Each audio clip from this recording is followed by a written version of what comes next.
And now I'm talking to June Tinsley, the head of Advocacy at Barnardos. June, how's it going? June, but before we talk about your campaign that we're here to talk about today, Rise Up, and your conference a couple of days ago, could you just give us a kind of summary in a minute or so of the history of Barnardos, if you know much about it, please? Sure. Barnardos was set up by Dr. Thomas Barnardos, who was an Irish man, who went over to England. He was a GP, and he was really struck by the level of poverty affecting children in London, at kind of the 1900s you're talking about, and the level of children who were living on the streets. So he basically set up some children's homes, some of which are still running in England at the minute, and the organisation spread from London into Manchester, into Scotland, and it, as I said, provided direct residential services to children who were at risk of homelessness and who were working in factories and who needed care, basically. It was set up in Ireland in the 1962, but we've never provided residential care. Barnardos in Ireland provides very hands-on support, working directly with families, improving parenting capacity, running early years services, and we're located across the country in 42 projects. That's brilliant. I didn't know he was actually an Irishman, the fellow set up. That's very interesting. And I was looking at the Wikipedia page about this yesterday or the day before, and Barnardos are active in 4 or 5 countries, I think, is it? That's true, yeah. It was, as I said, originated in England, and then it's in also Canada, Australia and New Zealand. Scotland and Wales. And Scotland and Wales as well, yes. Now, we're all under the same name, but we're all totally separate entities, and there's actually no collaboration across any of us. And I think in some of the Australia and New Zealand models that they too run residential services, whereas, as I said, in Ireland we don't do that. That's great. And this last question, talk about the summary of Barnardos. How many shops do you have, do you know? We've 7 shops across the country. I think 4 of them are in Dublin and the rest are in Carlow and Cork. And the other one escapes me. Wexford, that's where the other one is. Do you have any in Northern Ireland? No. But again, Barnardos Northern Ireland is a totally separate entity, same name. But again, they do have a lot of shops up there, but it's no way connected with the Barnardos that runs down south. Okay, just before we talk about your new campaign and your conference a couple of days ago, should we just talk about the situation today, please, and why this campaign is necessary, Rise Up. I interviewed Robin Hannon, the director of the European Anti-Poverty Network in Ireland a few months ago, and I asked him how tough the 7-year Great Recession was in Ireland for his members. The recession is officially over now, officially. But he said it was devastating. Is that a word you describe as well? Very much so. I would say there's very clear evidence that children in low-income families have borne the brunt disproportionately, and their incomes have gone down and down, and access to services have gone down.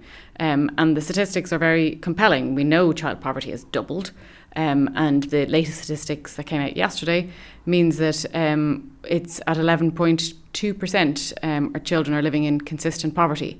And that means then not only is their household income low, but they're also experiencing deprivation, such as the family can't afford a warm winter coat, can't afford to a couple of hot meals during the week, can't afford to provide any socialising for their children, or even update any household furniture, those kind of indicators of poverty. And you're talking about approximately 1 in 9 children are living in situations like that. So it's like 2 in every classroom across the country. It's really, really stark at the minute. And this is consistent poverty. Presumably there are a lot more in kind of general poverty. And people who are inconsistent in general poverty, is it true that most of them live kind of in disadvantaged areas?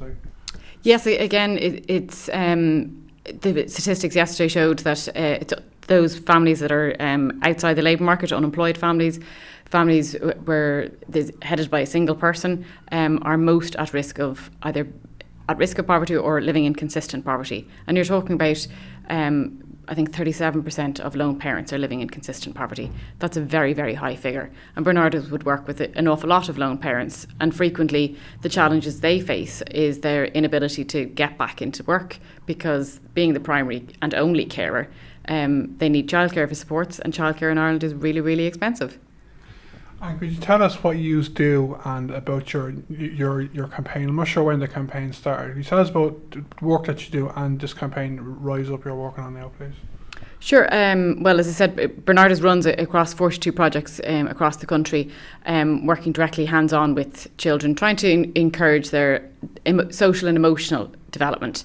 We work with children who have experienced neglect, who are living in households where there is addiction issues, mental health issues, domestic violence. We're working in areas of disadvantage in those 42 projects. And my job here is really to ensure that the experiences of those children are translated onto the national agenda to try and improve policies and legislation for children in order to ensure there's appropriate services for them when they need it, and supports for their family when they need it. Our Rise Up campaign is just before, we talk about the Rise Up campaign.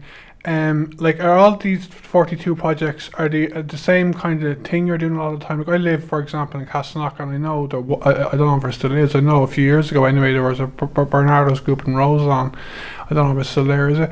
But it is, yeah. Do you do the same thing within the 42 projects, or is it a mix of stuff, or what? It is a bit of a mix. Some of them would have the same things. For example, family support, which basically means that working directly with parents on a daily basis, trying to improve the routines in families, trying to improve the communication between families, and improve family functioning, really, which then ensures better outcomes for children. Other services that we provide in some of them, it would be early year services, which means working with children aged 2 and 3, trying to improve their school readiness, their emotional development, their social skills, in order for them to make a better transition to school. Other services we provide would be breakfast clubs for children on their way into school, because again, a number of families we work with would be experiencing food poverty. We also run a number of after-school programmes, again in some projects, not others. And then there's also quite intensive one-to-one supports with children, again trying to improve their social and emotional development, because schools understandably are focusing on the child's academic performances, but it's really, really important for a child's development that they're able to regulate their emotions, that they're able to talk about how they're feeling, and to manage their behaviour. And if you're living in a family that can be quite chaotic, where there's a number of social issues going on or social problems, living in overcrowded situations, it's very hard for a child to be able to improve their social and emotional development. And that's where Barnardos' expertise comes in, really. And do you work with teenagers as well? In some instances, a lot of our work would be, but for children aged 0 to 12 would be the vast bulk of it. In some projects, again, particularly in the Midlands, we would work with children up to maybe 15. But I suppose we don't want to duplicate with services like Phríora or other youth-based organisations who are specialised more with that age group. Okay, and sorry for interrupting you a couple of minutes ago. Can we talk about your new campaign, please? Rise Up, it's called. Well, I don't know if it's a new campaign. When did it start, do you know? We launched Rise Up in September of this year, and I suppose what we want to do is to shine a spotlight on child inequality in Ireland. We're doing it now because we know 1916 commemorations are around the corner, and the well-used mantra of cherishing all children equally. We want to kind of put a spotlight on the fact that 100 years later, that's not the case. There's children can't choose where they are born, but they are totally affected by the where they live, the household income that they're born into, whether they have health issues or education issues that are not being appropriately supported. And we want to just highlight the fact that child inequality is rampant, and if a child has a disadvantage, frequently disadvantage brings further disadvantage, and a child's outcomes are impacted negatively, not only in the short term, but it affects their entire life.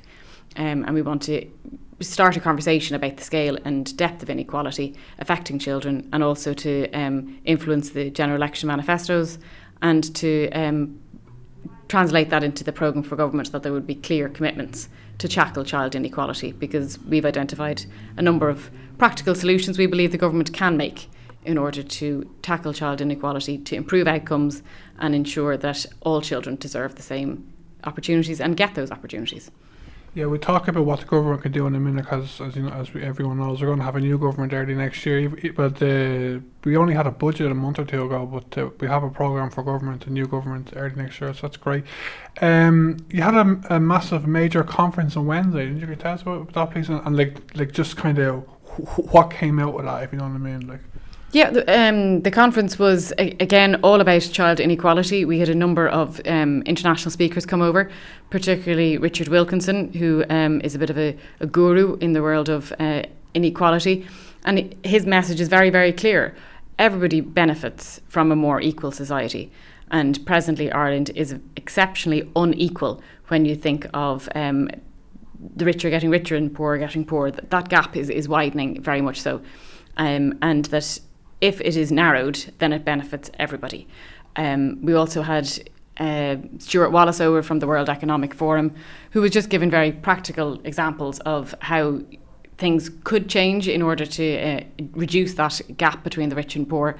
And then we were also looking at inequality from the perspective of its impact on child development. For example, children from more low-income families are more often experiencing obesity, would certainly experience low birth weight, those kind of triggers that mean that there's a cycle of disadvantage beginning for those children. And then we looked at education and housing, both of which has a huge, profound impact on children. Yeah, and what can the government do in the short term? When I say short term, like, I don't know how much is realistic to be achieved in the next couple of months, but as you know, there will be a new government early next year. What do you think the government can do, like, in the next programme for government?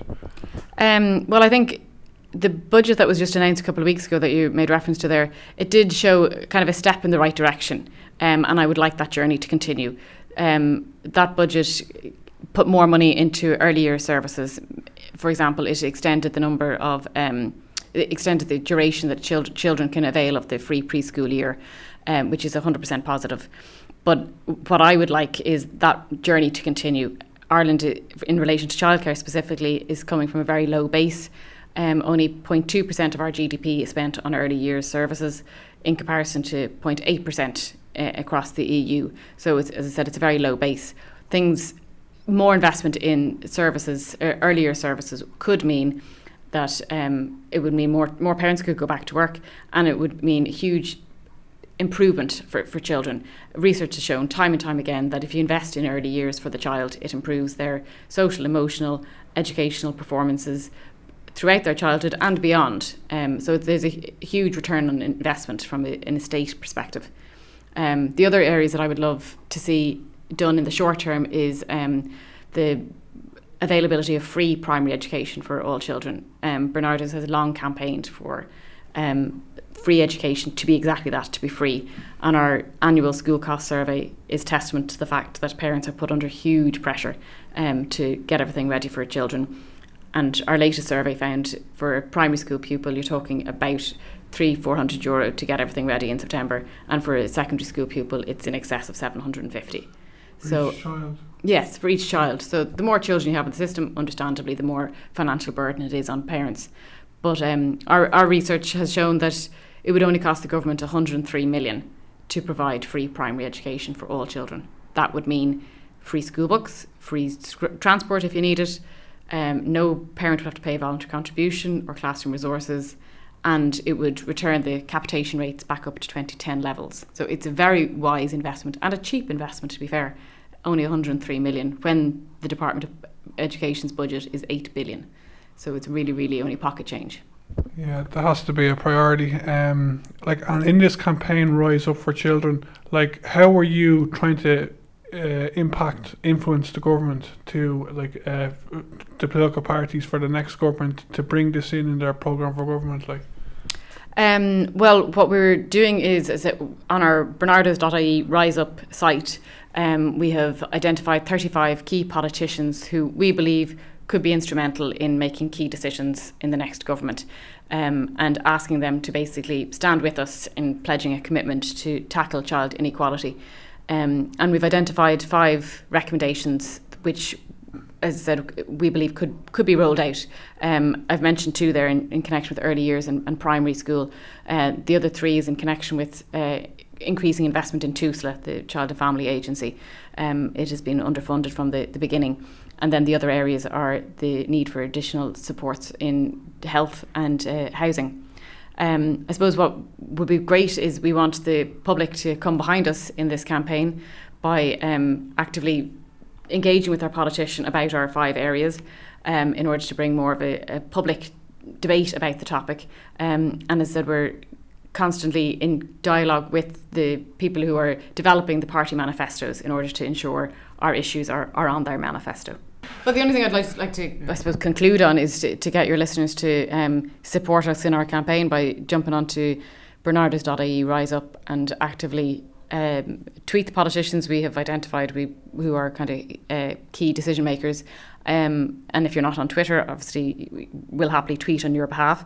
And lobby when TDs are presenting at your doorstep to kind of reinforce the point that their decisions or their actions in connection with child inequality will influence how you vote, because at the end of the day it's the people who make the decisions on who gets in to be the next TD. So I think child inequality needs to be a key issue that people grapple with. Yeah, just to finish up now in a minute, it's amazing coming up to an election or coming up to a budget, seeing the different groups and organisations advocate for money in their areas, but this really is like a core issue, you know what I mean? Child equality, like, isn't it? It really is, like. Well, we would kind of see investment in children as being exactly that. It's an investment, it's not an expenditure. And the guaranteed return on investments make good economic sense. So we believe it would be prudent and foolish not to invest in children. Otherwise, you're just setting ourselves up to fail another generation of children. And the poverty statistics will go up and up and up. And actions in one area of policy can have another knock-on negative effect on children. So if you want to ensure the continuity of the economic recovery, the government needs to realise that presently it's not lifting all boats, and that action needs to be taken in order to ensure everybody benefits and that all children are treated equally and given the same opportunities. Yeah, I'm sure the vast majority of politicians at a national and local level in Ireland agree with this, but I suppose it kind of takes a campaign to focus minds. So it's great that you have this campaign coming up to an election in a minute. So good luck. I'll be following you on Twitter and the social media anyway, right? Thanks. Thank you very much.